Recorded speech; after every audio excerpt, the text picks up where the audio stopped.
കേന്ദ്ര ആരോഗ്യമന്ത്രി JP നദ്ദ അങ്ങനെ ഒരു അഭിപ്രായം പറയുന്നതിലേക്ക് നമ്മളെ സമരം എത്തിപ്പെട്ടു. ഇനി നമുക്കെതിരെയുള്ള ആക്ഷേപം മുഴുവൻ നമ്മൾക്ക് ഇവിടെയല്ല സമരം നടത്തേണ്ടിയിരുന്നത്, കേന്ദ്ര സർക്കാർ ഓഫീസുകൾക്ക് മുന്നിലാണ് സമരം നടത്തേണ്ടതാണ് ഈ 10-ാം തീയതി മുതൽ ഇന്ന് വരെ പറഞ്ഞുകൊണ്ടിരിക്കുന്നത്. സെക്രട്ടേറിയറ്റിന് മുന്നിൽ സമരം നടത്തിയാലും കേന്ദ്രത്തിൽ നമുക്ക് വിഷയം കൊണ്ട് എത്തിക്കാനും നമ്മുടെ വിഷയങ്ങൾ പരിഹരിക്കാനും കഴിയുമെന്നുള്ളത് തെളിയിച്ചു കൊടുത്തിരിക്കുകയാണ്.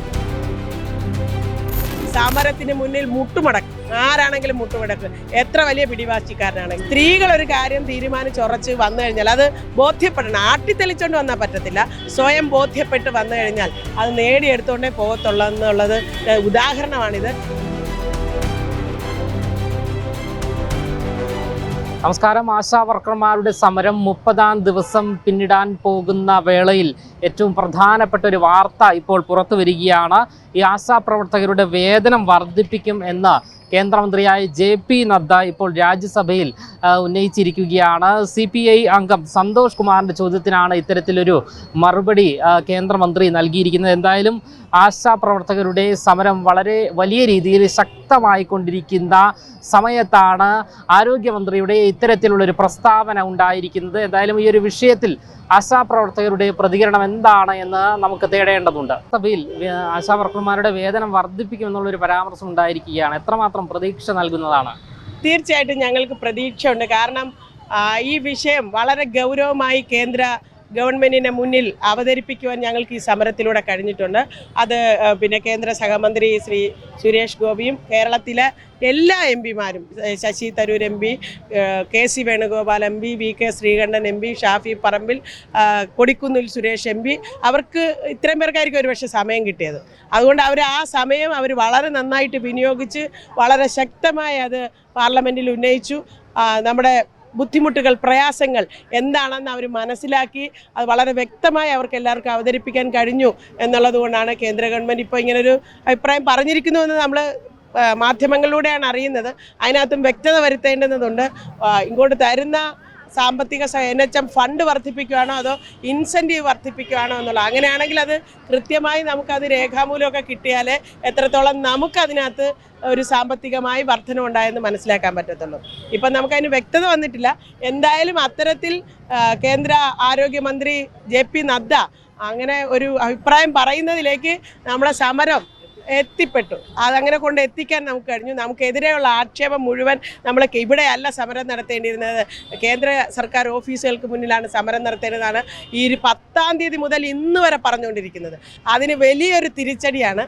സെക്രട്ടേറിയറ്റിന് മുന്നിൽ സമരം നടത്തിയാലും കേന്ദ്രത്തിൽ നമുക്ക് വിഷയം കൊണ്ട് എത്തിക്കാനും നമ്മുടെ വിഷയങ്ങൾ പരിഹരിക്കാനും കഴിയുമെന്നുള്ളത് തെളിയിച്ചു കൊടുത്തിരിക്കുകയാണ്. ഈ വിട്ടുവീഴ്ചയില്ലാതെ കഴിഞ്ഞ 30 ദിവസമായി സ്ത്രീകൾ നടത്തിയ സമരത്തിന് മുന്നിൽ മുട്ടുമടക്കും, ആരാണെങ്കിലും മുട്ടുമടക്കും, എത്ര വലിയ പിടിവാശിക്കാരനാണെങ്കിലും. അതുകൊണ്ട് നമ്മൾ ഉയർത്തി ഇപ്പോൾ ഓണറേറിയവും വിരമിക്കൽ ആനുകൂല്യവും പ്രഖ്യാപിക്കേണ്ടത് സംസ്ഥാന സർക്കാരാണ്.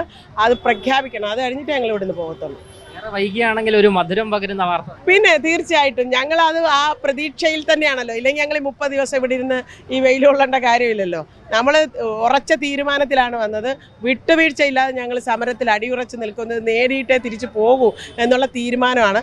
അത് തുടക്ക ദിവസം മുതൽ ഞങ്ങൾ മാധ്യമങ്ങളോടും പറയുന്നതാണ്, സർക്കാരിനെ അറിയിക്കുന്നതാണ്. അപ്പോൾ തീർച്ചയായിട്ടും ഇത്തിരി ബുദ്ധിമുട്ടിയിട്ടാണെങ്കിലും കഷ്ടപ്പാട് സഹിച്ചിട്ടാണെങ്കിലും നമുക്ക് നേടിയെടുത്തുകൊണ്ടേ ഞങ്ങൾ പോകത്തുള്ളൂ എന്നുള്ള ഒരു തീരുമാനത്തിലായിരുന്നു. അതിപ്പോൾ കേന്ദ്രത്തിൽ നിന്ന് ഇങ്ങനൊരു വാർത്ത വന്നത് ഞങ്ങൾക്ക് വളരെ സന്തോഷം. നമ്മുടെ സർക്കാരിന് ഈ സമരം പിരിഞ്ഞു പോകുമെന്നുള്ളൊരു തോന്നലുണ്ടായിരുന്നു 10-15 ദിവസം ഒരു പക്ഷേ അങ്ങനെ ഒരു വിചാരിച്ചിട്ടുണ്ടാകും, നമുക്കറിയത്തില്ല.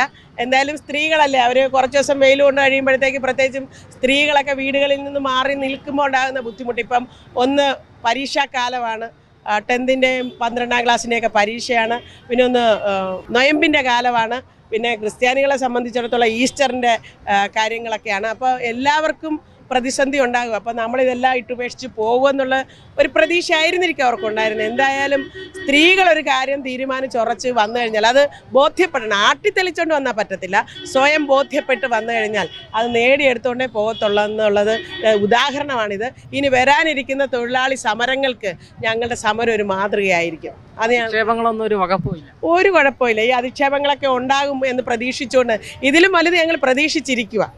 ഇതിലും വലുത് ഇനിയൊക്കെ വരാനിരിക്കുന്നതേ ഉള്ളൂ. അത് ഞങ്ങൾ പ്രതീക്ഷിച്ചിരിക്കുകയാണ്. അതൊന്നും ഞങ്ങളെ പിന്മാറ്റത്തില്ല.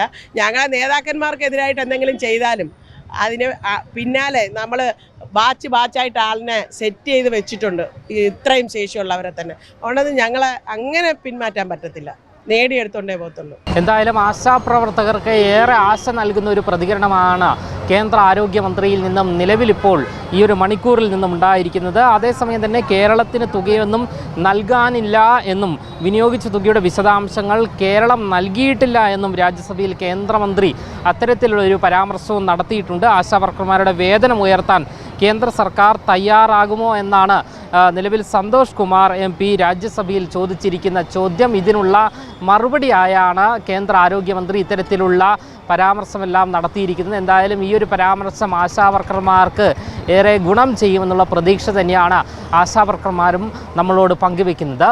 ക്യാമറമാൻ അഖിൽ അശോകിനൊപ്പം അമൽ രുദ്ര, മറുനാടൻ മലയാളി, തിരുവനന്തപുരം.